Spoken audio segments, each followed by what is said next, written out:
Can you be talented at something but not passionate about it? Yes. Ask the multitude of 7-foot basketball players who only played a few years in the league, but decided, you know what, this is not for me because there's something else that I feel like is in me. There is a deeper passion. There's a deeper purpose within me that I need to align with. And even though I'm good at this thing, it does not mean that this is my calling. I have a friend named Captain. Captain is talented. He is supremely talented at anything he sits and sets his mind to do. If Captain wants to work on beats, he gonna be the best that you ever heard in that. If Captain wants to work on cars, damn it, he gonna be that. If you want to be a skateboarder, he'll get sponsored, which he did. Now he's into mixed martial arts and he's whooping ass left and right. So there's some people who are supremely talented at something, but it's just not necessarily their purpose. And that's okay. I think that sometimes you walk through what Stephen Pressfield said in a book called The War of Art. He says, not the art of war, the war of art. He says, sometimes we have shadow careers, and sometimes you're involved in what is considered a shadow career, meaning that you're doing something right now that is temporary shoes that you'll be wearing as you walk into your true purpose. I don't think you need to know your purpose right here and right now, but I think that you absolutely want to follow through with it because it's going to teach you things that are going to be a precursor to the thing that will inevitably be your purpose. So yeah, absolutely, it's possible. How do you stand out making different types of beats to audiences? I don't think that you control how you stand out. I think you just stand up. You stand up and you do whatever it is that you enjoy doing. You stand up long enough, people will tell you why you stand out amongst all the other people that are standing. But you just got to stand up. I think standing out is not something that you have control over. The reason why the shoes you bought, the last pair of shoes you bought, there's a reason why you bought those and the person next to you was like, hell no, I don't want them shoes. Well, those shoes stood out to you. Nike didn't say, we're going to go specifically to Geo and we're going to figure out what is the thing that's going to stand out to him. No, they just created things that were unique. Whoever the shoe designer was created something and in essence gave the market an opportunity to make a decision. But you got to stand up before you stand out. And I think part of standing up is standing up for your brand, standing up for yourself, standing up for your ideas. Salute, King. Does your immediate family support your work? How long does it take them to get it? Even if your parents don't support you, if your relatives don't support you, don't get into that headspace that a lot of rappers try to push people into in these interviews when they say, oh, you got to cut people off. You got to cut people off. You got to cut. No, don't cut family off. Don't do that. Don't do that. You can distance yourself if they become problematic to your forward progress, but you can love people from a distance. You can still love them. Don't cut people off because they don't align with your beliefs, because you're going to meet a lot more people in this industry who are not going to align with your beliefs. So that's a terrible reason to cut off family. That's for starters. 2, instead of identifying the negative in them not supporting you, identify the positive in them wanting you just to live your best life. See the love in that.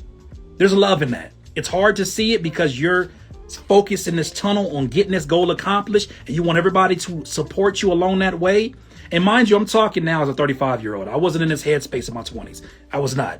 But I'm just being completely 1,000 with you. This is what I would tell my younger self. They don't hate what you're doing. They don't hate you. It may feel like it's a lot of negative energy. They don't hate that.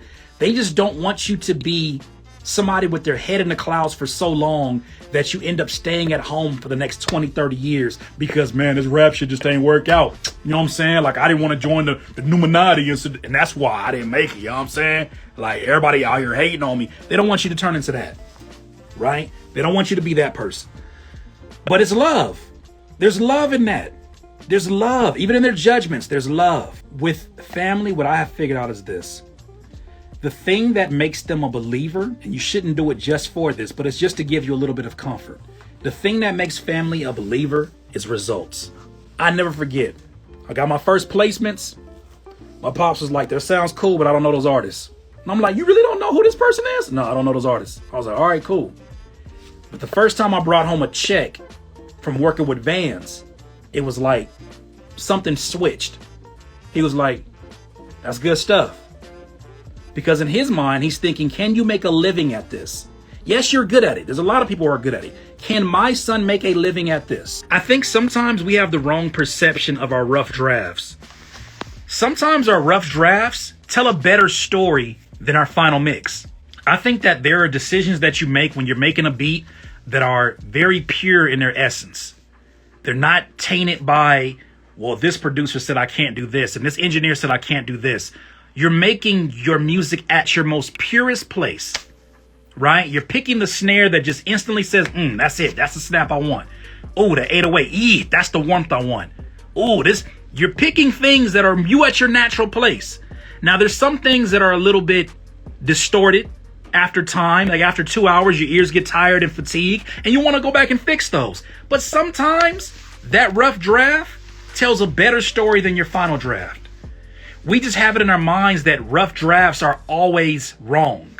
We have it in our mind that rough drafts are always incomplete and never good. When the truth of the matter is, there was probably more life in your rough draft than there was in your final mix that was mixed to pristine, right? That was mixed according to every law in mixing. It was probably the most perfect mix you could ever have based upon the threshold meters that you're supposed to meet. You met every single number based upon the instrument, but the soul in that music is gone. Why is that? It's because you were fixing things that didn't need to be fixed. You were altering things and not asking yourself, is this a technical decision or an emotional decision? Why is an emotional decision more important than a technical one? Because the only people who operate in technicals are engineers, fellow producers. Now, there's value in achieving their cosign and them giving you all the love. But the people who listen to our beats and our music and enjoy it in their everyday life, I have never had one person ever take my beats, go into the gym, and say, I was really feeling this beat tape you did, Curtis, but I wish you would have got it mastered. Any promising up-and-coming producers that you think would be good to check out? None of them. Ignore them. Producers are your biggest distraction. Leave them alone. Get out of their DMs, get out of their videos. If you want to one day be better than them, get out of their videos. If you hear what I'm saying, and I'm saying this while I'm on a live stream, if you want to be better than them, stop following them. They're distractions. Music producers are distractions. Some of them will help you, right? They'll give you some tips and they'll give you some tricks and they'll give you some things that can help you along your way. But if you want to be, right, the promising, there's nobody to look at. The distractions, fam.